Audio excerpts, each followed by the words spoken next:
hearing for your Committee on Natural Resources to order.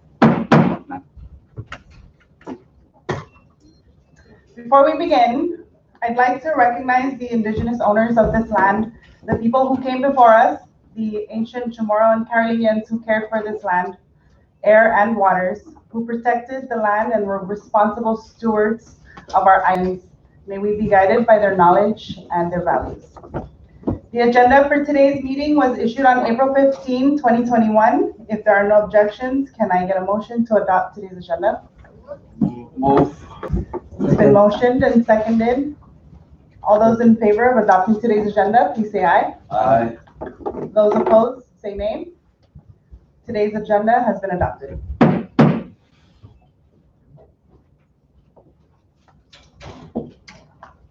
Before we begin, I'd like to introduce the members of your Natural Resources Committee, our staff of the Legislative Bureau, and our volunteer who join us today. I am Rep. Sheila J. Babalta. I am the chairwoman of the Natural Resources Committee. Representative Denita Yang Tamay from Precinct 3 serves as our vice chairwoman. Representative Angel Demapuan from Precinct 1 is a member. Representative Patrick Nicholas from the island of Tinian is a member. And Representative Richard Lizama from Precinct 5 is a member of the Natural Resources Committee. Representative Vicente Camacho, thank you so much for joining us today. Our staff of the Legislative Bureau who are here to assist us today. We will begin with our legal counsel, Joseph Tyrone, Giovanni Taitano, our legislative assistant, Sergeant Pedro Tawai, our sergeant at arms, and our volunteer, who is a student from Cagman High School. He is 9th grade and will be our timekeeper this morning.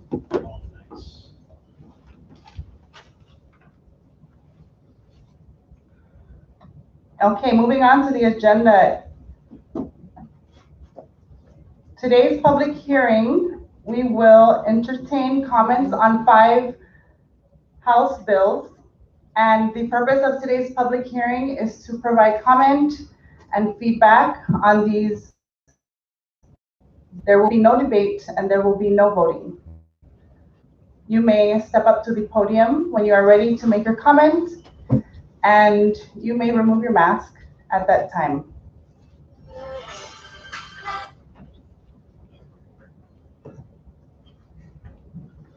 Good morning, Madam Chair. I think your left side should be the chair of today's Natural Resources, and you be the timekeeper.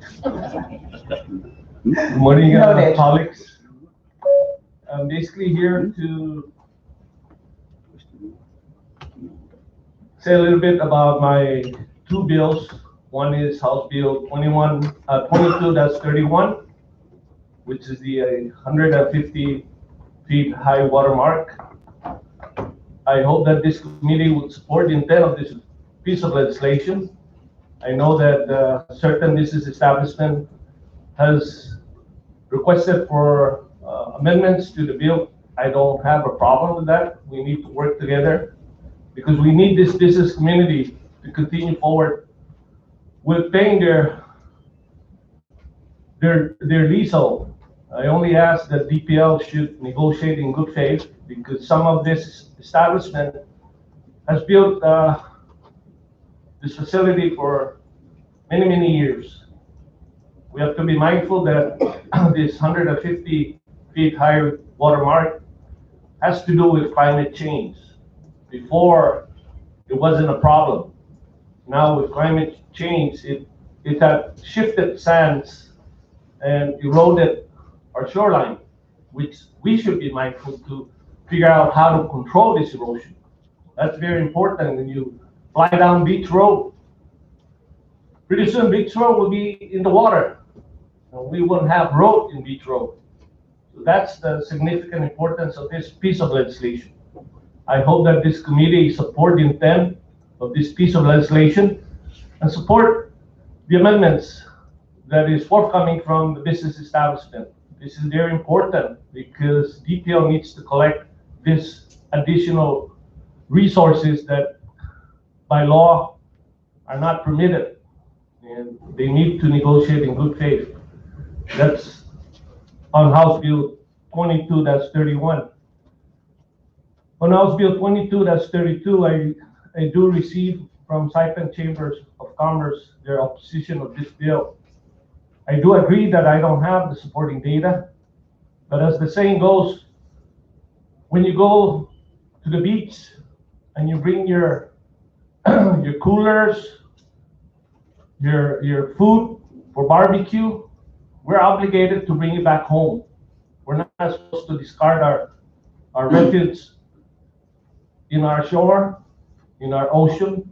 We see kids getting cut by broken glasses. It's about due time that we should start thinking about how can we deter this from happening. We've seen in other states, most especially in Hawaii, in the parks, you're not permitted to bring any alcohol. You want to bring alcohol, you bring it in your coolie or whatever, but no glass, no anything that is going to inflict harm to the safety of the individuals in parks and shorelines. I ask this committee to consider this piece of legislation because it's an important, yes, again, it does not have the data that the Saipan Chamber is alluding, that we should be mindful about litter control. It's us, the community, that's responsible. We should be responsible individual. When we use our beaches, what we bring should come back with us home and discard it at home, not at the beach. When we see that the refuge container on the beaches area are full, we should be mindful to assist because it's part of our responsibility. We can do this together. Thank you. Thank you for keeping me in track. Thank you, Rep. Lipan, for your comments. Before we begin, I'd just like to announce the 5 House bills that we are entertaining today for comment and feedback. House Bill 22-2, to establish laws to regulate bioprospecting activities within the Commonwealth of the Northern Marianas Island in order to ensure prior informed consent and equitable sharing of benefits. Authored by Rep. Angel Demapan. House Bill 22-31, to authorize the Department of Public Lands to issue licenses and use permits and charge fees for the use of the public lands located within 150 feet of the high water mark. Authored by Rep. Lipan Guerrero. House Bill 22-32, to amend the Litter Control Act to prohibit the possession of glass containers while on public beaches and for other purposes. Authored by Rep. Lipan Guerrero. House Bill 22-43, to create an anti-littering incentive program by providing a reward for persons reporting violations of the Litter Control Act and for other purposes. Authored by Rep. Joel Camacho. House Bill 22-44, to conserve, protect, and enhance the Sienamized native plants and trees for generations to come and for other purposes. Authored by Rep. Joel Camacho. And for the record, our volunteer today is named, his name for the record is Alfred Gonzalez Jr. II. Thank you. The podium is now open.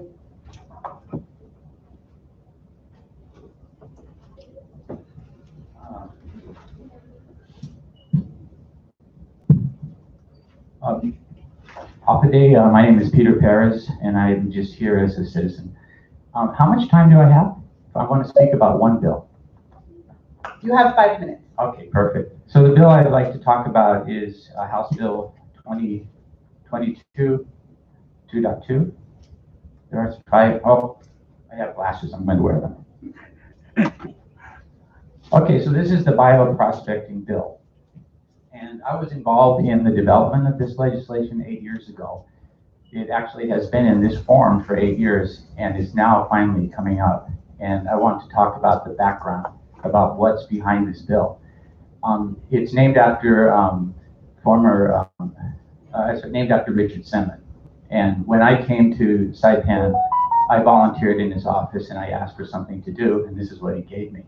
The problem was that DLNR was getting a lot of phone calls, and the phone calls were coming from researchers in pharmaceutical companies, from industry, from agriculture, from the fisheries. They're just coming from all over the place. And what they wanted was access. And they're looking for access to the CNMI's lands and the CNMI's waters and the submerged lands.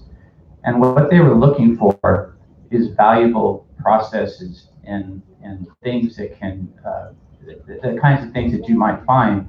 Like for agriculture, you might have a variety of taro like the Hawaiians did that's very productive. For pharmaceutical, they're looking for biological processes and different kinds of organic chemicals, things that can be used to make medicines. So the way this was working in those days and in the decades before is these researchers and scientists would things.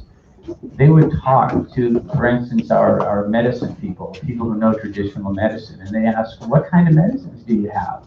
And they'd get that information, and then they'd collect samples, and they would leave. And then they'd process those, and they'd find out what the active ingredients are. They'd apply for a patent, develop a medicine, and they'd make a lot of money. And they just took it right out from indigenous people who've been using it for centuries or millennia. Sometimes these people would then get a legal letter telling them to cease and desist